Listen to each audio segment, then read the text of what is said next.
Primer año de Mbappé en el Real Madrid, primer año del Real Madrid sin Toni Kroos. ¿Qué tiene en mente Ancelotti? ¿Quién tiene en mente el cuerpo técnico del Real Madrid para gestionar esta primera temporada? Vamos a comentarlo.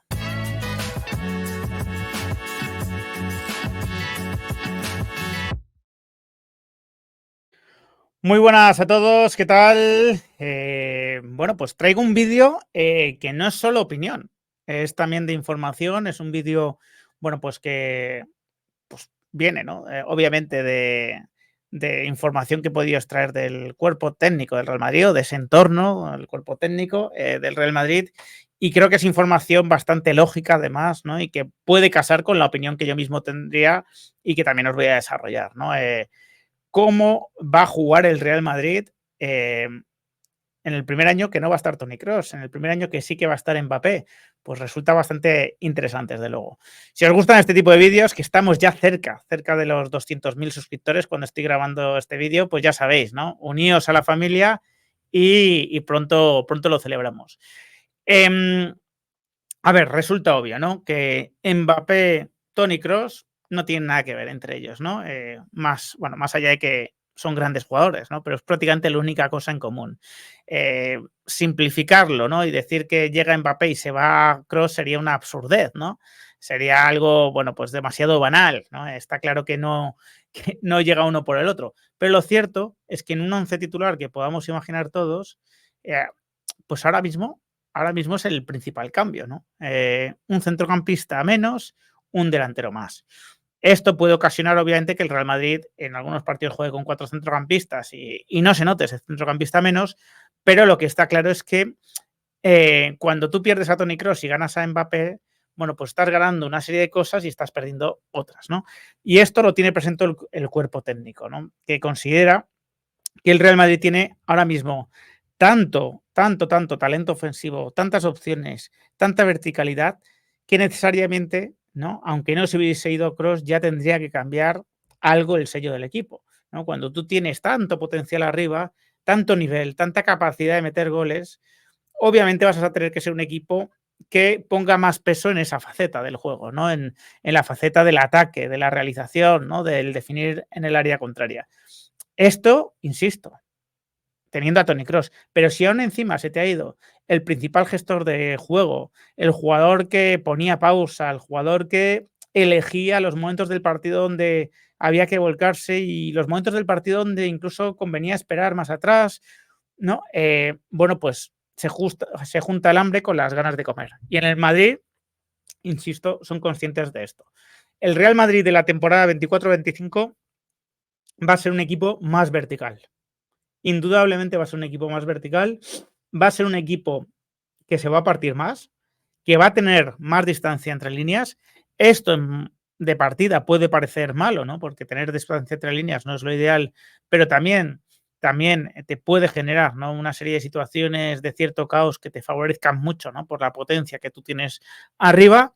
Va a ser un equipo que obviamente defensivamente va a perder en ciertos aspectos. Y diréis, oye, pero si el Madrid lo que ha hecho es perder a Nacho, sí, pero recupera a Militao, recuperará a Álava, tiene a Courtois. ¿Qué argumentos hay cuando además Toni Kroos no era un gran tapón defensivo para pensar que el Madrid puede recibir más goles? Bueno, pues para empezar, en el cuerpo técnico son conscientes de que la concentración que ha habido este año a nivel defensivo, motivado en parte por esa falta de 9, motivado por las lesiones, por un montón de circunstancias, no va a ser fácil de mantener. No va a ser fácil mantener tantas porterías a cero como ha habido, incluso con Thibaut Courtois en la portería, ¿no? Pero es que además la propuesta de juego, el volcarse más hacia arriba, el que haya más separación entre líneas y también más situaciones de tratar de salir a la carrera, pueden provocar también el recibir más goles. Y se asume que va a haber más partidos, eh, digamos, sin la portería cero, pero que también el Real Madrid va a meter bastantes más goles. Es decir, si un resultado típico esta temporada podría ser un 1-0, un 2-0, un resultado que se daba con cierta frecuencia, ¿no? Creo que entendéis el concepto, pues va a haber más 3-1, ¿no? Va a haber más 4-2, Eso estima el cuerpo técnico, ¿no? Que se pueden dar más ese tipo de situaciones. Claro, los Ancelotti también quieren de alguna manera compensar, ¿no? Quieren de alguna manera equilibrar. Saben perfectamente el potencial que tiene el equipo arriba y saben que por la izquierda especialmente el equipo concentra muchísimo talento, ¿no? Está Vinicius, está Mbappé, que tiene tendencia a caer por ahí, está Bellingham, ¿no? Bueno, jugadores que evidentemente van a acaparar muchísimo y que a lo mejor pues no van a poder ser tan disciplinados a nivel defensivo, ¿no? Por eso, para el cuerpo técnico del Real Madrid, para los Ancelotti, Mendy es lo más parecido a un jugador imprescindible. Entienden perfectamente la situación que tiene Mendy con el club, la situación contractual, que bueno, pues que el Madrid querrá llegar a un acuerdo de renovación, pero que esté dentro de sus términos y que si no está en sus términos, pues Mendy no renovará. Pero bueno, si algo se pide desde el cuerpo técnico, ¿no? Más allá también ahora, ¿no? Pues de que pueda haber una solución adicional en el puesto central, es, es que siga Mendy.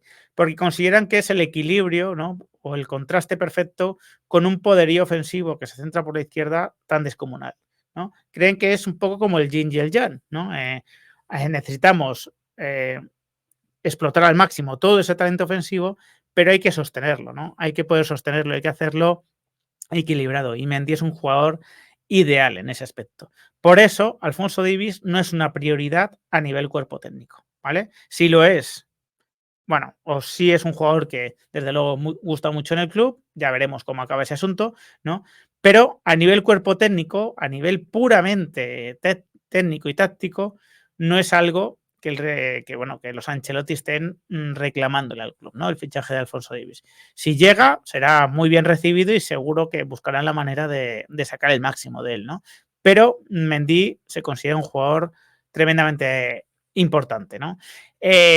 Bueno, va a ser un Madrid diferente, ¿no? En ese aspecto, creo que en ciertos momentos el Madrid va a intentar darle el balón al rival, ¿no? Y poder explotar esa salida al contragolpe, pero tampoco podemos ser ingenuos. Va a haber muchos rivales que le van a querer dar el balón al Madrid y que el Madrid se enfrente, bueno, pues a defensas muy cerradas, a autobuses y poner a prueba, bueno, pues la capacidad creativa, la habilidad en espacios cortos de jugadores como Vinicius, Bellingham y Mbappé, que al espacio, desde luego, pues son imparables, ¿no? Entonces, yo creo que el cuerpo técnico también es consciente de esto, que se van a tener que enfrentar a ese tipo de planteamientos, que a lo mejor jugadores como Güler pueden tener una importancia más relevante, ¿no? O más significativa de lo que cabe, ¿no? Esperar en un principio, o jugadores como Brahim también, porque son este tipo de jugadores que en espacios cortos se manejan muy bien, que saben hacer paredes rápidas, que tienen, ¿no? Sobre todo en el caso de Güler, amenaza desde fuera del área, ¿no? Con un disparo.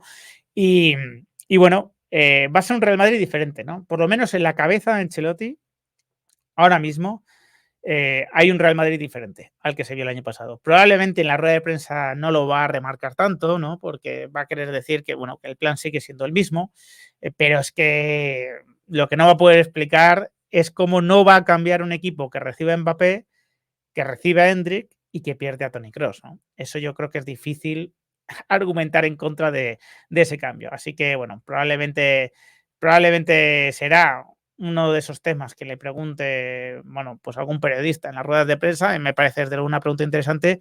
Yo la información que tengo es la que os he trasladado, son esos grandes rasgos, ¿no? Evidentemente esto, después seguro que hay muchos matices, ¿no? Que a mí no me llegan, ¿no? Como todo el mundo puede entender, pero me ha parecido interesante, ¿no? Un Madrid más vertical, un Madrid que va a marcar, creen ellos, ¿no? Que va a marcar más goles, que va a recibir también más goles, un Madrid en el que va a ser muy importante que continúe Mendy para equilibrar, ¿no? Toda esa potencia ofensiva que se concentra sobre todo en la izquierda y bueno, pues un Real Madrid que a mí me apetece muchísimo ver, si os digo la verdad.